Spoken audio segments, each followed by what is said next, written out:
আসসালামু আলাইকুম। আনায়াস কুকিং স্টুডিওতে সবাইকে স্বাগতম।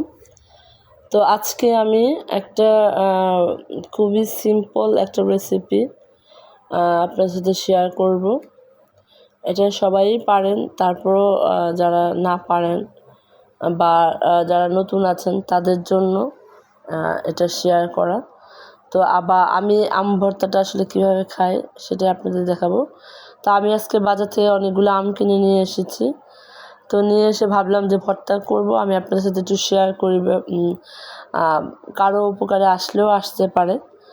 তো যাই হোক, নিজের ভালো লাগা থেকে আপনাদের সাথে শেয়ার করা। প্রথমে আমি এখানে 5টা আম নিয়েছি, নিয়ে এটাকে ভালো করে ধুয়ে নিয়েছি।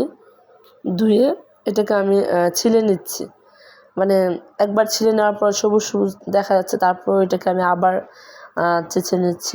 এটাকে ভালো করে আমি ছিলে নেব। সবগুলো আম আমি এভাবেই ছিলে নেব। তো আপনারা দেখতে পাচ্ছেন আমি 5টা আম খুব ভালো করে ছিলে নিয়েছি। ছিলে নিয়ে যেহেতু আমার হাতে ময়লা ছিল এবং আম থেকে একটু কেমন কেমন একটা হচ্ছিলো, ওই জন্য আমি ভালো করে আবার ধুয়ে নিলাম।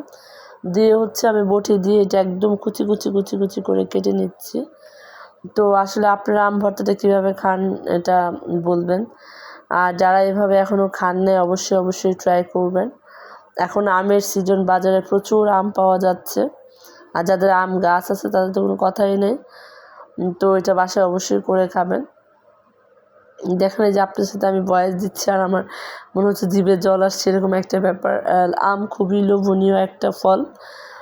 এটা কম বেশি ম্যাক্সিমাম মানুষই আমটাকে পছন্দ করে, আমার তো খুবই পছন্দের। তো যাই হোক, আমটাকে একদম কুচি কুচি করে কেটে নিয়েছি, এপাশ ওপাশ পুরোটা আম আমি ভালো করে কুচি করে নিয়ে তারপর আপনারা দেখতে পাচ্ছেন স্ক্রিনে যে আমি এভাবে কুচি কুচি করে নিচ্ছি। তো নিয়ে এখানে আমি 1 চা চামচ শুকনো মরিচ তেলে ভেজে তারপর এরকম করে ব্লেন্ডার দিয়ে ক্র্যাশ করে নিয়েছি। তো এখানে আমি 1 চা চামচ শুকনো মরিচের গুঁড়া দিয়েছি। রান্নার যে শুকনো মরিচ সেটা না, মরিচটাকে টেলে তারপর আমি ব্লেন্ডারে ব্লেন্ড করে নিয়েছি। তো ওইটা আমি 1 চামচ দিয়েছি। আর চিনি এখানে 2 চামচ দিয়েছি, পরিমাণ মতো চিনি। বিট লবণ দিয়েছি 1/2 চা চামচ এবং নর্মাল লবণ দিয়েছি 1/2 চা চামচ। পরে অবশ্য লবণ আরেকটু লাগবে, তখন আমি এটাকে আরও দিয়েছিলাম, মানে 1 চামচের মতো লবণ দিয়েছি। চিনিটা লবণটা আপনারা নিজেদের পছন্দ মতো দিবেন। অবশ্যই হাত দিয়ে এভাবে কষলিয়ে মেখে নেবেন, চামচ দিয়ে মিক্স করে নয়। হাত দিয়ে কষলিয়ে একদম কষলিয়ে মেখে নেবেন। কেউ চাইলে এটাতে তেঁতুল অ্যাড করতে পারেন, তবে তেঁতুল অ্যাড করলে অবশ্যই লবণটা আর চিনিটা নিজেদের টেস্ট অনুযায়ী দিবেন। এটা বাসায় করে খাবেন, আবার এই গরমে এটা খাবেন, দেখবেন খুবই ভালো লাগবে। বিশেষ করে দুপুর টাইমে বা বিকালের দিকে এটা করে খাবেন, খুবই মজার একটা আম ভর্তা।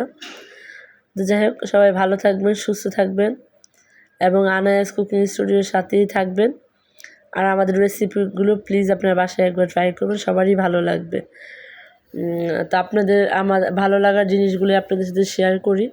আপনারাও এটা বাসায় ট্রাই করবেন, ট্রাই করে এটা খাবেন। আসসালামু আলাইকুম।